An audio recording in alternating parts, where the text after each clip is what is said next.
Imaginez ceci d'anciens scribes mayas. Penchés sur du papier d'écorce, appliquant des pigments minéraux pour créer des symboles qu'ils croyaient capables de survivre aux empires. Aujourd'hui, des siècles plus tard, des processeurs quantiques lumineux bourdonnent, tandis que des réseaux neuronaux d'AA décodent dans ces mêmes symboles. Mais la question est la suivante, lisons-nous vraiment leur message? Ou le réécrivons-nous après un demi-millénaire de silence? L'IA a déchiffré près de 85% des hiéroglyphes mayas. Le reste, les 15 derniers pourcents, recèlent le véritable danger. Et si cette ultime faille contenait la même erreur d'interprétation qui a déjà causé la perte de civilisation, des documents gouvernementaux déclassifiés et de nouvelles recherches universitaires semblent le confirmer. Mais avant de comprendre ce que l'IA a découvert, nous devons savoir ce qui a failli être perdu à jamais, à quel point avons-nous frôlé l'effacement du plus ancien code numérique de l'humanité, les livres, qui ont survécu à l'enfant. Seulement 4 sur des milliers de livres mayas qui resplendissaient jadis de calendriers cosmiques, de cartes stellaires et de codes sacrés, seuls 4 ont survécu. Tous les autres ont disparu dans un unique brasier qui a réduit le savoir en cendres. L'événement se déroula le 12 juillet 1562 dans la petite ville de Mani, sur la péninsule du Yucatan. Le moine espagnol Diego de Landa se tint devant une montagne de livres mayas, des codex en papier d'écorce ornés de hiéroglyphes si sophistiqués qu'ils permirent de suivre la course de Vénus pendant un siècle et ordonna qu'on les brûle. Les moines appelaient cela un auto-da-fé, un acte de foi. Mais ce qui se produisit ce jour-là n'avait rien de la foi. C'était un génocide culturel. 27 codex, ainsi que plus de 5000 idoles, sculptés et objets cérémoniels furent réduits en cendres. Landa écrivit que les Mayas nourrissaient des superstitions et des mensonges diaboliques. Dans ce seul bûcher, la mémoire d'une civilisation s'effaça. Mais quelques schimes survécurent aux flammes. Le premier est le Codex de Dresde. Il repose aujourd'hui en Allemagne, taché d'eau et fragile, doublement rescapé de la conquête espagnole et des bombardements alliés de la Seconde Guerre mondiale.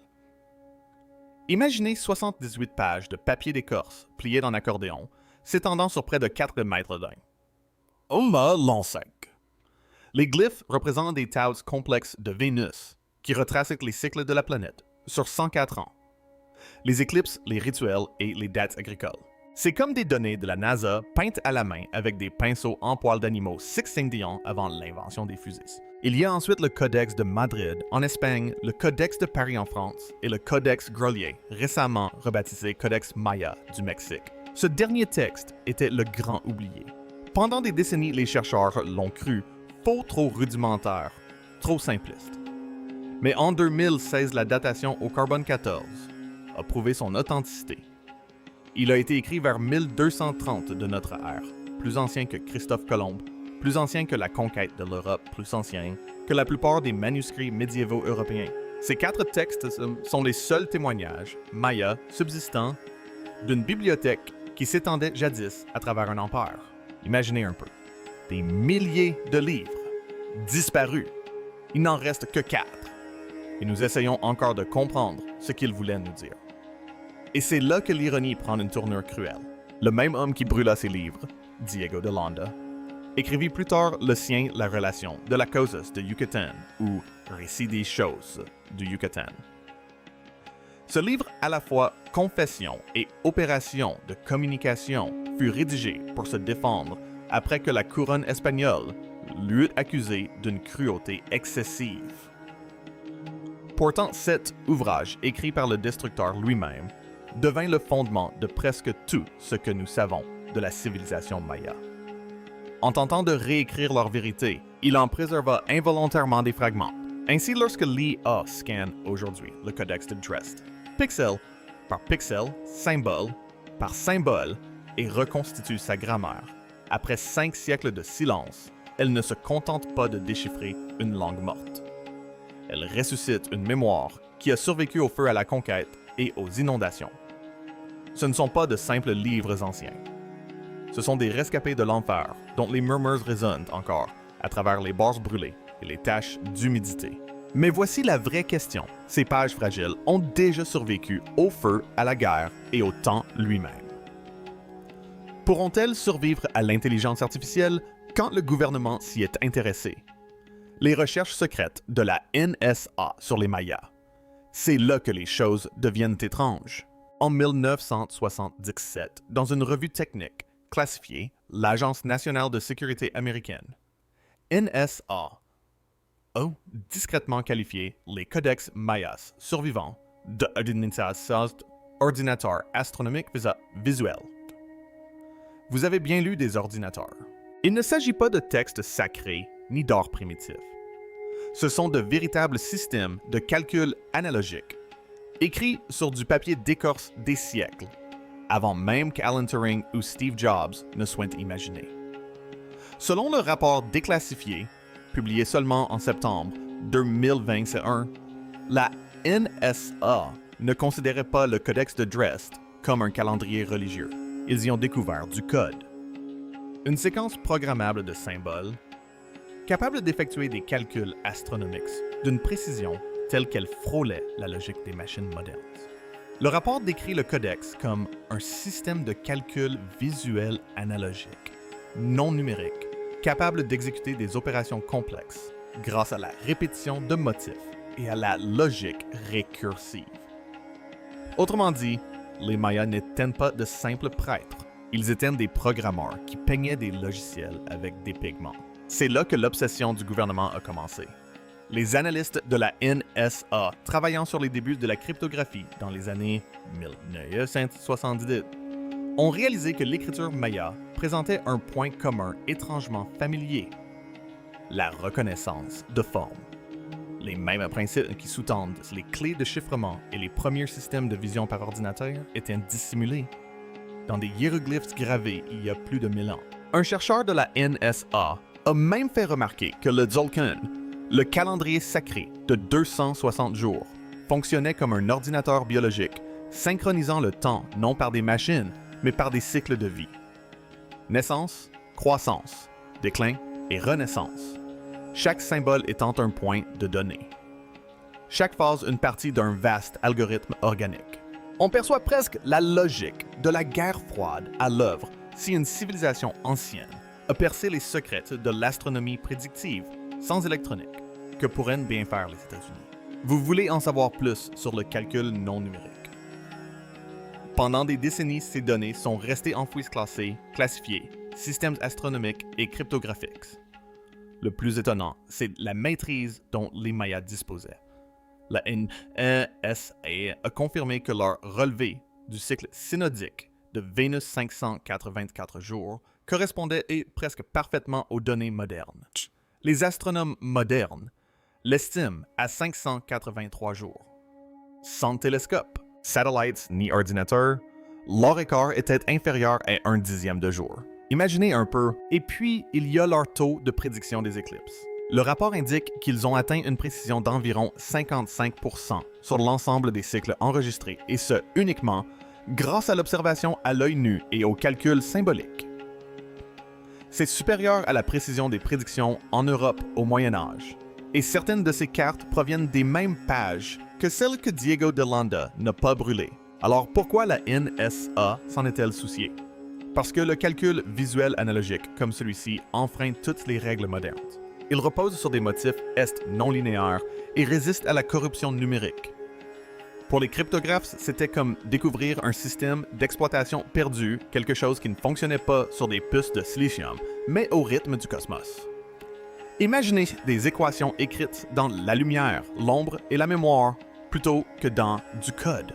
La date de cette déclassification, 2021, était on ne peut plus symbolique. Au moment même où les modèles de langage de l'IA commençaient à apprendre par eux-mêmes, la logique et la syntaxe, le gouvernement levait les scellés de documents concernant un peuple ancien qui faisait de même sans machine. Et voici le plus surprenant, la NSA conclut que les Mayas utilisaient la récursivité visuelle, le même processus mathématique que l'IA moderne emploie pour apprendre à penser par elle-même. Ceci, les cryptographes des années 1970 Considérer les codex comme des logiciels primitifs, qu'adviendra-t-il lorsque l'intelligence artificielle du 21e siècle les lira? Quelle nouvelle instruction pourrait-elle y découvrir? La percée de la traduction automatique par l'IA s'est enfin arrivée. Après 70 ans d'un déchiffrement laborieux, les machines ont pris le relais, et pendant un instant, on a cru entendre à nouveau la voix des Mayas. Entre 2024 et 2025, de nombreux systèmes d'IA, des modèles de traduction de Google à Claude AI, ont été entraînés à lire l'intraduisible. Et chose incroyable, ils y sont parvenus. Les réseaux neuronaux, les modèles de base finement réglés et les réseaux neuronaux convolutifs. Le tout fusionné avec la reconnaissance optique de caractères et le traitement du langage naturel ont commencé à décoder des milliers de glyphes Maya avec lesquels les humains avaient peiné pendant des générations. Les résultats, stupéfiants 80 à 80. 5% du système hiéroglyphique est enfin lisible. Mais voilà le hic, les 15 à 20% restants sont ceux qui comptent vraiment. Il ne s'agissait pas d'une simple expérience de laboratoire. À l'Université de Virginie-Occidentale, une collaboration entre des chercheurs en intelligence artificielle et des historiens de l'art maya a permis de créer un modèle combinant des décennies d'imagerie archéologique et la reconnaissance de formes par apprentissage profond. L'IA a commencé à déceler des liens dont les chercheurs n'avaient fait que rêver. Des glyphes autrefois considérés comme de simples décorations aléatoires ont révélé des schémas mathématiques cohérents, faisant même correspondre des phrases entre des codex séparés par des siècles. Certains experts l'ont qualifié de plus grande avancée en matière de traduction depuis la pierre de Rosette. Tout cela repose sur les travaux d'un seul homme, Yuri Knorozov. Dans les années 1950, ce linguiste ukrainien a bravé l'isolement de la guerre froide pour prouver l'impensable que les glyphes mayas n'étaient pas de simples images. Ils étaient bien réels, syllabiques et phonétiques, une langue écrite à part entière. Pendant des décennies, les chercheurs ont enrichi son œuvre à la main, symbole par symbole. Désormais, l'IA pourrait traiter 7 décennies de recherche humaine en quelques heures. Elle a cartographié plus de 800 glyphes uniques, comblé les fragments manquants et même suggéré des traductions plausibles pour des symboles que l'on croyait perdus à cause de l'érosion. Mais surgit un problème qu'aucun algorithme ne pouvait résoudre. Les Mayas ne pensaient ni n'écrivaient comme nous. Chaque glyphe est sémantiquement riche, c'est-à-dire qu'il ne se limite pas à une seule signification. Un seul symbole peut représenter un son, un mot, un concept, une divinité et une émotion simultanément. Le contexte change tout. Un même glyphe peut représenter étoile du matin, guerre ou renaissance. Selon sa position, la phase de Vénus est la date du calendrier rituel à côté de laquelle il apparaît. Imaginez essayer de traduire Shakespeare en code binaire. Techniquement, c'est possible, mais on perd toute l'essence de l'œuvre. Et c'est là le problème. Ces systèmes d'IA ont été entraînés sur des modèles linguistiques occidentaux, l'anglais, l'espagnol et le mandarin des langues, qui s'enchaînent de manière linéaire, avec des débuts et des fins bien définis. Les Mayas ne concevaient pas le temps ni le sens de cette manière. Leur système était cyclique récursif et bâti sur des boucles de sens qui s'imbriquaient les unes dans les autres, comme un code exécuté selon une logique cosmique. Les algorithmes ont enfermé ces significations non linéaires dans des cases numériques bien définies, les dépouillant des nuances culturelles qui leur donnaient une vie. Les historiens de l'art avaient prévenu que ce problème allait se poser. Ils affirmaient que la haie, malgré son talent pour la reconnaissance, pouvait être incapable de saisir la résonance. Le danger ne résidait pas dans une éventuelle mauvaise traduction, mais dans l'assurance avec laquelle elle s'y risquerait. Et c'est précisément ce qui a commencé à se produire. Dès 2025, plusieurs chaînes YouTube, Beyond Secrets, Aventrix et The Hidden Tablet ont commencé à publier des traductions par IA, des codex des textes qui ressemblaient à des textes apocalyptiques, des avertissements de cataclysmes, de fin des cycles et d'effondrement de l'humanité. Cela donnait de superbes vignettes, mais les experts n'en riaient pas. car ces vers apocalyptiques provenaient probablement d'une mauvaise interprétation de texte sur le renouveau cyclique qui signifie une transformation et non destruction. Alors oui, l'IA peut lire 85% de la langue maya, mais c'est dans les 15% restants, les modificateurs contextuels, que réside la véritable vérité. Sans eux, toute traduction risque de transformer la prophétie en panique. C'est comme traduire « te comparerai-je à un jour d'été ?» sans savoir que dans la culture élisabéthaine, cette phrase avait une connotation romantique et non météorologique. Cette avancée majeure en intelligence artificielle donne l'impression que l'humanité ouvre un ancien coffre-fort. Mais peut-être lisons-nous notre propre reflet au lieu du message qu'il renferme. Car si nous ne parvenons pas à saisir comment les Mayas concevaient le temps et le sens qu'adviendra-t-il lorsque nous interprétons leurs avertissements à travers le prisme de nos peurs modernes, plutôt que selon les rythmes ancestraux. Pour comprendre l'importance de ce phénomène, il nous faut décrypter les prédictions des Mayas, qu'a réellement découvert l'A dans ces pages qui nous sont parvenues. Ce que le Codex révèle réellement, Vénus la guerre et les batailles Semax. L'A n'a pas seulement décrypté de la poésie ancienne ou des rituels sacerdotaux. Elle a mis au jour ce qui pourrait être le plus ancien système d'avertissement céleste de l'histoire de l'humanité. Selon le Codex de Dresde, les Mayas suivaient une planète avec une obsession particulière. Ni Mars, ni Jupiter, mais Vénus. Et ils ne la considéraient pas comme une planète. Ils la voyaient comme une divinité impétueuse. Kawil, le dieu flamboyant de la guerre du chaos et de l'ordre divin. Lorsque Vénus brillait dans le ciel, ce n'était pas un bon présage. Cela annonçait la guerre. Le Codex renferme ce que l'on appelle les Tablets de Vénus, un almanach astronomique de 104 ans rédigé avec une précision stupéfiante. Imaginez, plus de 6 siècles avant Galilée, les Mayas ont consigné le cycle de 504. 24 jours de Vénus avec une marge d'erreur de seulement 0 jours par rapport aux données modernes. C'est à moins de 2 heures près, sans télescope satellite, ni calculatrice.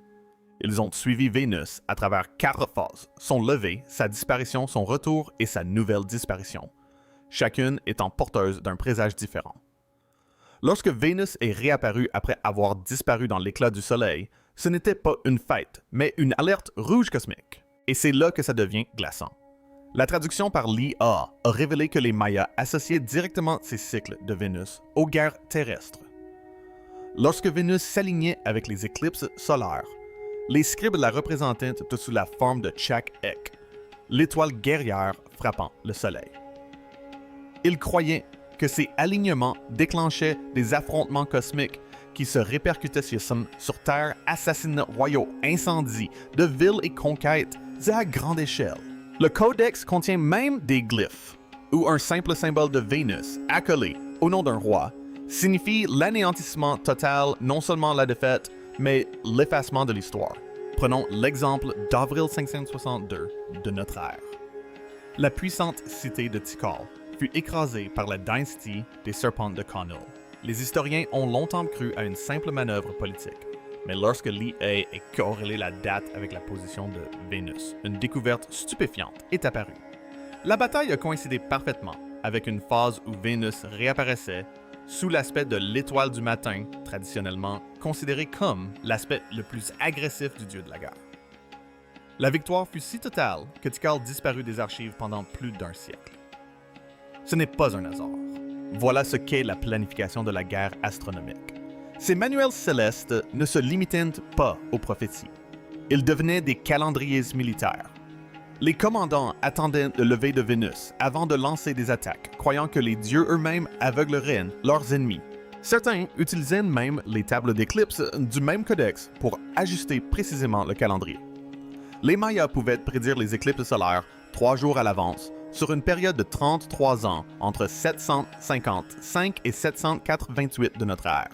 Ce qui est stupéfiant, c'est que les 77 éclipses mondiales survenues durant cette période se sont toutes produites dans les intervalles prévus. C'est mieux que certains modèles modernes, basés sur d'anciens systèmes informatiques. Mais voici le détail crucial, dont presque personne ne parle. La plupart de ces éclipses n'ont même pas effleuré le ciel maya. Le codex ne prédisait pas des événements locaux. Il intégrait des filtres pour éliminer les perturbations cosmiques parasites. Il s'agissait d'un algorithme ancien. Il contenait même des instructions de recyclage pour la mise à jour des prédictions sur des cycles de 1/400 ans, soit une boucle de rétroaction, permettant de recalibrer le temps lui-même. Les Mayas ne prédisaient un pays, l'apocalypse. Ils géraient des données cosmiques pour déterminer à quel moment les astres influençaient réellement les actions humaines. La traduction automatique, cependant, a gommé toutes ces nuances. Elle a interprété destruction là où les Mayas avaient codé étalonnage. Elle a lu fin des temps, alors que le message original signifiait plutôt « Soyez attentifs, mais ne paniquez pas ». Sans le contexte culturel du renouveau, la nature cyclique de leur système de mesure du temps et leurs conseils de prêtres astronomes, l'IA a pris des manuels d'instruction pour des avertissements. Le véritable message du Codex de Dresde n'est donc pas que l'humanité est condamnée, mais que l'univers obéit à des schémas. Les Mayas ont appris à les déchiffrer, à distinguer les batailles cosmiques susceptibles d'influencer les guerres réelles, de celles qui n'étaient que des perturbations célestes. Il ne s'agit pas de prédire la fin, mais de filtrer le chaos. Et si leur codex pouvait faire la différence entre un faux présage et un vrai, l'intelligence artificielle le peut-elle? Ou bien notre propre Dieu-machine a-t-il déjà commencé à confondre le signal avec le bruit? Le piège de la traduction pourquoi l'IA pourrait se tromper dangereusement. C'est presque poétique, n'est-ce pas? La technologie même que les Mayas auraient pu pressentir vers 2012, l'aube d'un nouveau cycle, est aujourd'hui celle qui interprète mal leurs avertissements. L'IA conçue pour trouver l'ordre dans le chaos pourrait bien reproduire la plus grande erreur des colonisateurs espagnols, imposer sa propre vision du monde à quelque chose qu'elle n'a jamais été conçue pour comprendre. Voici l'ironie, les Mayas concevaient le temps non comme une ligne droite allant du passé au futur, mais comme un cercle vivant où chaque instant se replie sur lui-même. Naissance, mort, renaissance, tout coexiste. L'IA, en revanche, est programmée pour une logique linéaire. Il perçoit des schémas comme des dominos qui tombent de la cause, puis l'effet, puis le résultat. Ainsi, lorsqu'il analyse un glyphe maya décrivant la destruction suivie de la renaissance, il s'arrête à la destruction. Pour l'algorithme, l'apocalypse est la fin et non le recommencement. Mais les Mayas n'écrivaient pas d'histoire comme nous. Leurs glyphes n'étaient pas de simples phrases sujet-verbe-objet. C'étaient des réseaux complexes. Des images pouvant signifier 3 ou 4 choses à la fois, selon l'alignement cosmique, le rang de celui qui parlait, ou même la couleur de l'encre utilisée. Traduire cela avec un modèle d'IA entraîné sur la syntaxe anglaise revient à apprendre à une machine à rêver en 4K alors qu'elle ne comprend que les tableurs. Les épigraphistes modernes, les experts humains, nous mettent en garde depuis des années. Ils affirment qu'on ne peut dissocier ces glyphes de leur contexte rituel calendaire et communautaire. Or, l'IA ne sait pas s'arrêter de conjecturer. Lorsqu'elle repère une lacune dans le texte, elle la comble avec ce qui correspond à ses données d'entraînement, généralement une pensée occidentale fondée sur le lien de cause à effet. C'est pourquoi vous verrez des vidéos virales de chaînes comme Aventrix affirmant que le Codex prédit un calendrier de guerre, de sacrifices et de vengeance céleste. Cela paraît dramatique certes, mais cela passe à côté de l'essentiel, les cérémonies de renouveau, les cycles de rééquilibrage et les passages concernant l'équilibre et la guérison. Et c'est là que ça devient inquiétant. C'est précisément ce qu'ont fait les moines espagnols en 1562 lorsqu'ils ont brûlé les livres mayas. Ils y ont vu des dieux du maïs et des serpentes célestes, et en ont déduit qu'il s'agissait d'un culte du diable. Aujourd'hui, l'IA, face à ces mêmes glyphes, y voit une prophétie apocalyptique. Deux époques, même angle mort. Toutes deux occultent entre la collaboration, les nuances et la signification cyclique. Toutes ces deux substituent la projection à la compréhension. Même la précision de traduction dont on se vante, souvent 80 ou 85%, paraît impressionnante, jusqu'à ce qu'on réalise que les 15% manquants contiennent les modificateurs qui en changent complètement le sens. C'est comme traduire Shakespeare sans connaître l'argot élisabétain. Ni les didascalies, on comprendrait les mots, mais pas l'âme. Alors peut-être pas de noce que la véritable menace ne se cache pas du tout dans le codex. Nous sommes peut-être assez arrogants pour croire qu'observer les tendances signifie comprendre la vérité. Car lorsque nous laissons l'IA interpréter la sagesse ancestrale sans supervision culturelle, nous ne décodons pas l'histoire. Nous la colonisons à nouveau avec un code plus propre. Mais que se passe-t-il lorsque ces deux mondes se rencontrent? Quand la connaissance culturelle humaine et la puissance de calcul de l'IA. Collaboreront-elles enfin au lieu de s'affronter? Quelle nouvelle vérité pourrait enfin émerger du plus ancien code numérique de la Terre? C'est peut-être là. Le véritable enjeu, non pas ce que l'IA a traduit, mais ce qu'elle a refusé de traduire. Car si les archéologues numériques ont raison, les fragments manquants n'étaient pas des erreurs. Il s'agissait de blancs, délibérés, des marques laissées par des scribes, qui ne voulaient pas que ces symboles soient jamais déchiffrés par des personnes non préparées. Et pourtant, nous les intégrons à des réseaux neuronaux conçus pour tout décoder. Alors, que se passera-t-il lorsque les prochaines données ne seront plus anciennes, mais humaines? Lorsque l'IA commencera à nous lire, comme un codex. La prochaine traduction pourrait-elle être notre propre histoire écrite sans notre consentement?